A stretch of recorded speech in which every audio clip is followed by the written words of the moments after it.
c'est rendez-vous au 221 et voyez de quoi il retourne. Si vous avez déjà tous les deux objets, rendez-vous au 81. Ah oui, ok. Ok, je comprends la façon dont c'est rédigé. Alors 221. C'est pratique. Alors 221, on va aller sur l'épée. Donc il faut que j'aille au 27.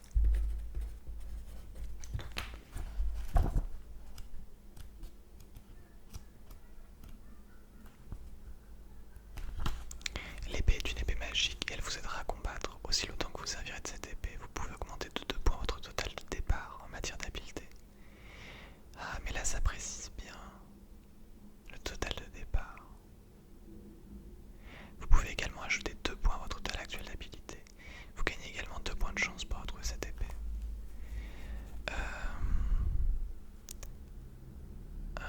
Du coup, c'est un peu bizarre. C'est un peu bizarre. Du coup, je suis à 12. On va dire que je suis à 12. Mais vu qu'il parle du total de départ, ouais, je pense qu'en fait, tout à l'heure, ça a dû être de la triche. Je pense que j'avais pas le droit. C'est un peu nul. Bon, bah dans ce cas, on va dire que je suis à 11. Mais en fait, on a rencontré aucune créature qui faisait baisser mon score d'habilité.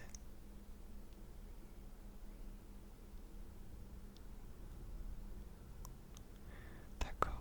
Bah je vais aller au 319.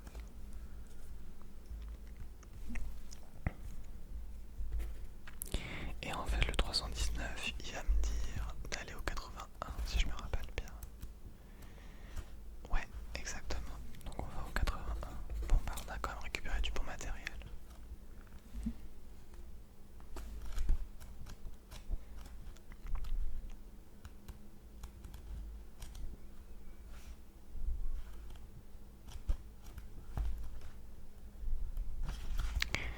Un bruit vous fait sursauter et vous incite à quitter la pièce au plus vite. Ah, évidemment. Vous allez examiner la porte nord. Rendez-vous au 205.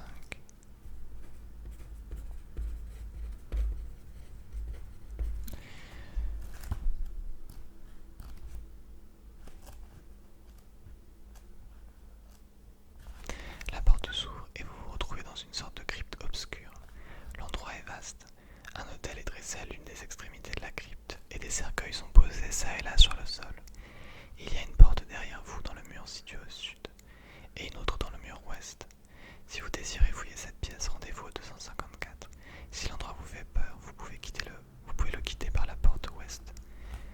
Bon bah, clairement, on va tomber sur des vampires. Mais on va quand même explorer la pièce parce qu'on a plusieurs choses utiles qui peuvent nous aider. Alors, 254. Ça se trouve, je fais une grosse bêtise. Il règne un silence mortel. Vous contournez les cercueils à pas feutrés et vous sursautez en entendant un bruit d'eau qui s'écoule lentement, goutte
je vois toujours pas à quoi nous sert l'arc.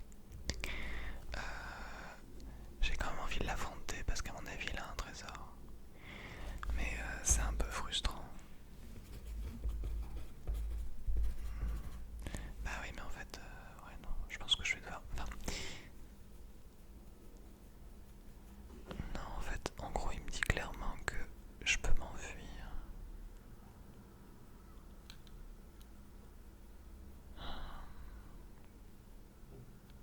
Non, je vais quand même m'enfuir, ça m'a l'air un peu trop dangereux cette histoire. Je suis très curieux, j'ai envie de voir ce qui se passe, mais je vais pas le faire. On verra ça une prochaine fois.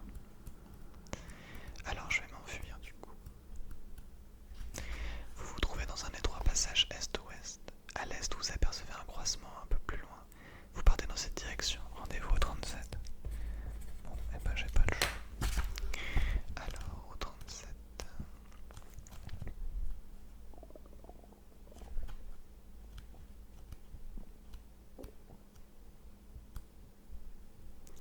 Debout au milieu du croisement, vous avez le choix entre aller au nord, 366, à l'ouest, au 11, ou au sud, 277. Et ben on va probablement aller à l'ouest pour changer.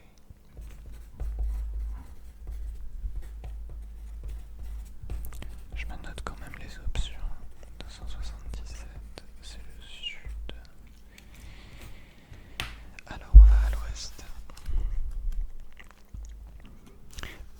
Vous suivez le passage vers l'ouest jusqu'à ce qu'il tourne vers le sud. Juste avant ce coude, il y a une pancarte qui indique « En construction ». Ok, là on est revenu sur Tunnelbug. Devant vous, les premières marches d'un escalier qui descend. 3 marches seulement ont été construites. Sur le sol sont posées des pelles, des pioches et d'autres outils. Et lorsque vous avez tourné le coin, ils se mettent soudain à s'agiter et à travailler pour continuer de bâtir l'escalier. Vous voyez maintenant tous ces outils creusés et piochés, comme s'ils étaient tenus par des ouvriers invisibles. Une chanson fredonnait ses lèvres et vous reconnaissez l'air de Hey ho, hey ho, on rentre du boulot. Mince, j'ai pas les droits d'auteur. Devant ce spectacle, vous éclatez de rire. Ah, tu m'étonnes. La scène, en effet, est cocasse. Vous vous asseyez pour observer ces outils magiques. Vous parlez même à certains d'entre eux. Prenez 2 points d'endurance et 1 point d'habilité pendant que vous vous détendez. Puis revenez dans le passage en remontant vers le croisement. Ah oui, d'accord, donc en fait, on va juste pas prendre les escaliers. Là, vous pouvez choisir d'aller au nord ou au sud. Bon, eh ben... jamais au nord, comme on dit. Hein.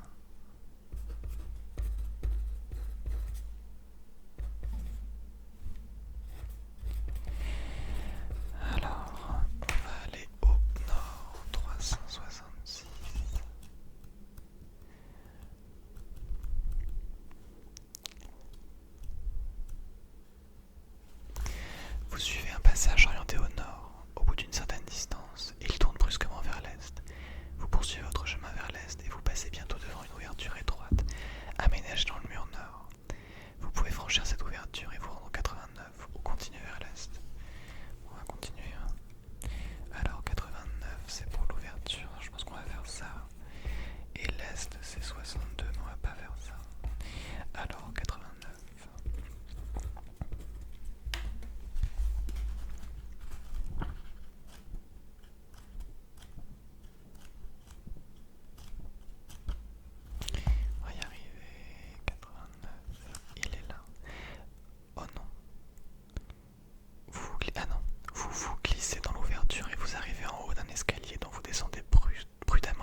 Ça commence pas super bien. Ok, là je l'ai pas, donc je vais faire un jet de chance qui est réussi. Donc je lui mets déjà 4 dégâts, encore 3. Alors je l'ai pas encore. Je vais pas refaire un jet de chance. Je vais juste retenter les dés. Ok, super. C'est bon, j'ai réussi à la battre. On s'en sort quand même vachement bien. Je suis vainqueur. Alors je vais au 390.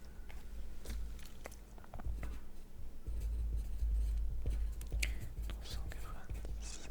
Parce que je suis vivant. Contrairement à la goule. Alors.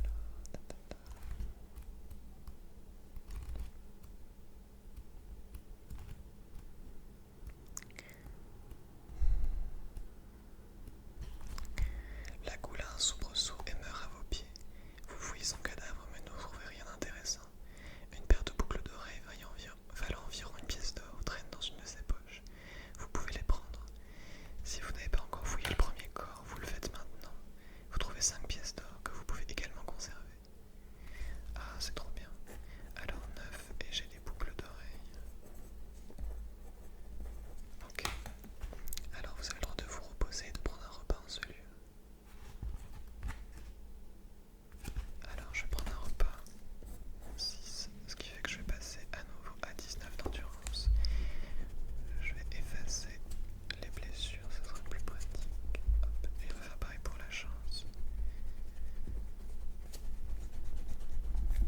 Tac. On passe à 10. Alors, pour avoir tué la goule, vous gagnez 2 points de chance. J'aurais dû faire la phrase avant. Ensuite, vous aurez le choix entre aller au nord, rendez-vous au 120, ou fouiller le deuxième cadavre. Ah, alors ça c'est rigolo.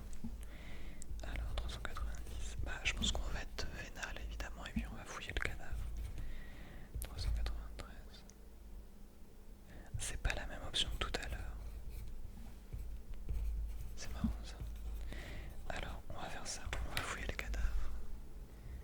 Vous fouillez les poches de l'autre cadavre et vous y dénichez 8 pièces d'or, un vieux morceau de parchemin et une bouteille contenant un liquide. Vous pouvez emporter ces objets. Si vous voulez lire le parchemin, rendez-vous au 212. Si vous voulez boire le liquide qui se trouve dans la bouteille, rendez-vous au 369. C'est nul. Alors je vais commencer par les 8 pièces d'or. Pourquoi est-ce que maintenant on a plein de thunes? Alors un vieux morceau de parchemin. Bah, je pense qu'on va reprendre le parchemin parce que la potion ça peut très mal se passer. Alors rendez-vous au 212. J'ai déjà, lors de ma première partie de jeu de rôle, mon personnage avait bu une potion qui a fait exploser. Donc depuis je me méfie de toutes les potions. Le parchemin est très abîmé et presque illisible.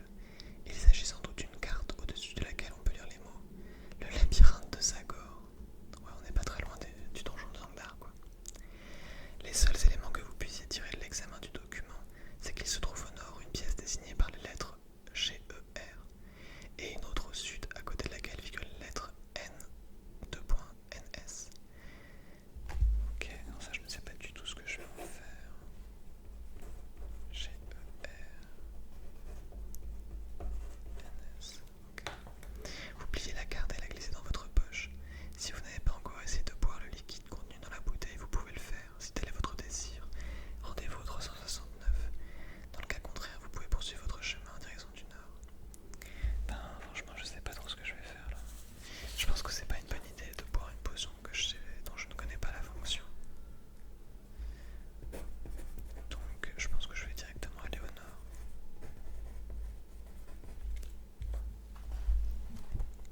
Je suis très curieux de savoir ce que ça faisait, mais on va pas regarder. Vous quittez la pièce, suivez un court passage et arrivez à un escalier qui monte. Vous en gravissez les marches et vous vous retrouvez bientôt dans un couloir. Rendez-vous au 197.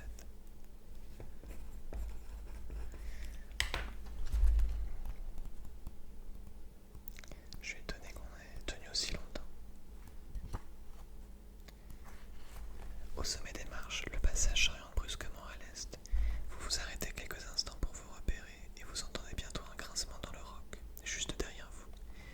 Vous vous retournez à temps pour voir se baisser une lourde herse qui part soudain le passage par lequel vous êtes venu. Et il ne vous reste plus qu'à avancer à présent. Vous pouvez partir tout droit, rendez-vous alors au 48, ou essayer de découvrir un passage secret dissimulé dans le mur. C'est la première fois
parce que c'est le monstre auquel je pense. Assurez-vous que vous avez bien inscrit la référence comme il a été indiqué à la page précédente. Vous reviendrez à ce numéro lorsque vous en aurez fini avec la créature que vous allez affronter. En cherchant des portes et des passages secrets, vous avez sondé, martelé, raclé la paroi rocheuse, et tous ces bruits ont résonné dans le couloir de la montagne. C'est une super idée, n'empêche, pour une partie de jeu de rôle, ça. Diverses créatures vagabondent librement dans les souterrains, et ce vacarme a attiré l'attention de l'un des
157, ça va à l'ouest. 392, ça va au nord. Ah, c'est deux portes ça. 299, l'est. Et 238 au sud. On va faire la porte nord. 392.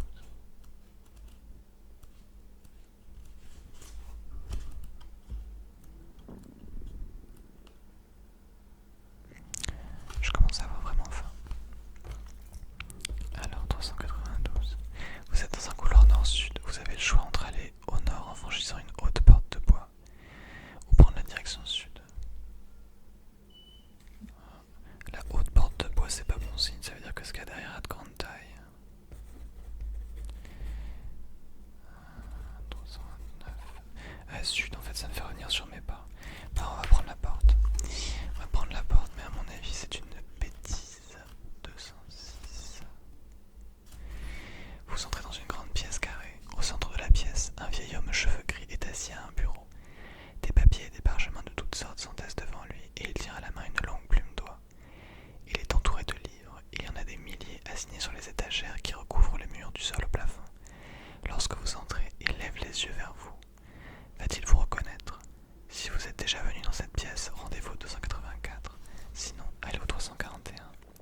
Ah, là on avance. Là on avance parce que ça veut dire que c'est quelqu'un qui va nous donner des informations pour la suite. Donc on va au 341. Alors 341, là voilà. Le vieil homme vous lance un regard courroucé lorsque vous entrez dans la pièce. Vous pouvez, si vous le souhaitez, repartir aussitôt. Après vous être excusé en disant que vous vous êtes perdu. Dans ce cas, vous sortez soit par la porte ouest, rendez-vous au 46, soit par la porte sud, rendez-vous au 392. Donc là, je reviens sur mes pas. Vous pouvez également choisir de rester et de parler au vieil homme. Dans cette hypothèse, vous aurez le choix entre lui parler d'une manière aimable, rendez-vous au 220, ou exiger d'un ton péremptoire qu'il réponde à vos questions. Mais bon, on va surtout pas faire ça. Alors, 341, on va... Alors, on a plusieurs options. Sortir. 46. Revenir. 392. Parlez bien. 220. Et grossier.